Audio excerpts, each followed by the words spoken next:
بسم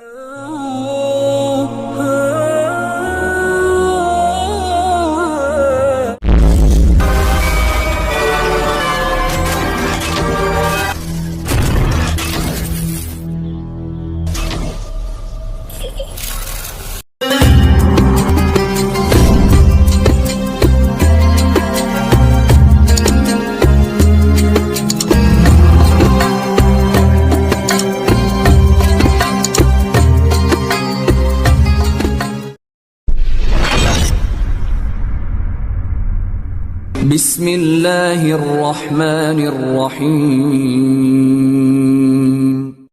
In the name of Allah, the Beneficent, the Merciful. আসসালামু আলাইকুম ওয়া রাহমাতুল্লাহি ওয়া বারাকাতুহু। বিডি পাওয়ারফুল চ্যানেল থেকে সবাইকে সালাম জানাই। আলহামদুলিল্লাহ সবাই ভালো আছেন ইনশাআল্লাহ। আজকে আমি আপনাদের জন্য একটি কুফরি নকশা নিয়ে আসলাম। যে কুফরি নকশাটা অবশ্যই অনেকেই এখন একটা কথা বলবে যে হুজুর আবার কুফরি আমল দিতেছে বা কুফরি তদবির দিতেছে। আমি কিন্তু কুফরি তদবির দিতেছি না, কারণ আমরা যারা মুসলিম ভাইরা আছি সবাই তো আমরা সব মুসলিম বা ইসলামিক আমল করতে পারি, কিন্তু সেই আমলগুলো সেই তদবিরগুলো যারা বিধর্মী আছে বা হিন্দু বা খ্রিস্টান বৌদ্ধ সবাই এই তদবিরগুলো করতে পারে না। সেই জন্য তাদের জন্য আমি এই তদবিরগুলো দিই। তো আপনারা যারা আমাদের ইসলামের মধ্যে আছেন তারা যদি আপনারা আমলটি করেন, এই তদবিরটি করেন, অবশ্যই গুনার বাগী নিজেকে হতে হবে। আপনি যদি গুনার বাগী নিজে হয়ে যদি এই তদবিরটি করেন তাহলে করতে পারেন। যদি আপনি নিজের ভিতর করতে না পারেন, নিজের ভিতর নিয়ে আমল করতে না পারেন, তদবির করতে না পারেন, তাহলে এই তদবিরটি করার কোনো প্রয়োজনই নেই। কারণ আমি তো বলেই দিলাম যে এটা কুফরি নকশা। কারণ এটা আপনারা যদি করতে চান করতে পারেন, সেটা আপনাদের ব্যক্তিগত ব্যাপার। আর এই তদবিরটি করার জন্য আপনাদেরকে কি লাগবে? এই তদবিরটি করার জন্য আপনাদেরকে জাফরান কালি লাগবে।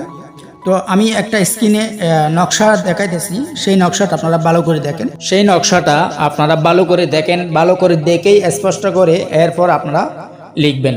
এটা আপনাদেরকে লিখতে হবে আপনাদের দুই পায়ের হাঁটুর উপরে, অর্থাৎ রানে, দুই পায়ের হাঁটুর উপরে রানে, দুই রানে আপনারা এই নকশাটি লিখে দিবেন। এখানে যেভাবে লেখা আছে ঠিক সেভাবে করে লিখে দিবেন ইনশাল্লাহ। এই তদবিরটি করার জন্য আপনারা যে কোনো মঙ্গলবার দিন সকাল সূর্য ওঠার পর আপনাকে এই নকশাটা অঙ্কন করতে হবে। আপনি একা রুমে চলে যাবেন, একা রুমে যাওয়ার পর একা রুমে যাবেন, দরজা জানালা সবকিছু বন্ধ করে দিবেন। এরপর আপনি ওই রুমের ঢুকে কেউ যেন না দেখে সেরকমভাবে আপনাকে এই নকশাটা অঙ্কন করতে হবে। যেভাবে এখানে স্ক্রিনে দেখা যায় আপনার দুই হাঁটুর রানে এই নকশাটা অঙ্কন করতে হবে। যদি আপনি জাফরান কালি ইউজ করতে না পারেন বা ব্যবহার করতে না পারেন, যদি না পান, তাহলে আপনি লাল কালির কলম দিয়ে লিখতে পারবেন। এই নকশাটা অঙ্কন করার পর যাকে ভালোবাসেন তার নাম, তার মায়ের নামের আদাত বের করে আদাতগুলো নিচে বসাই দিতে হবে।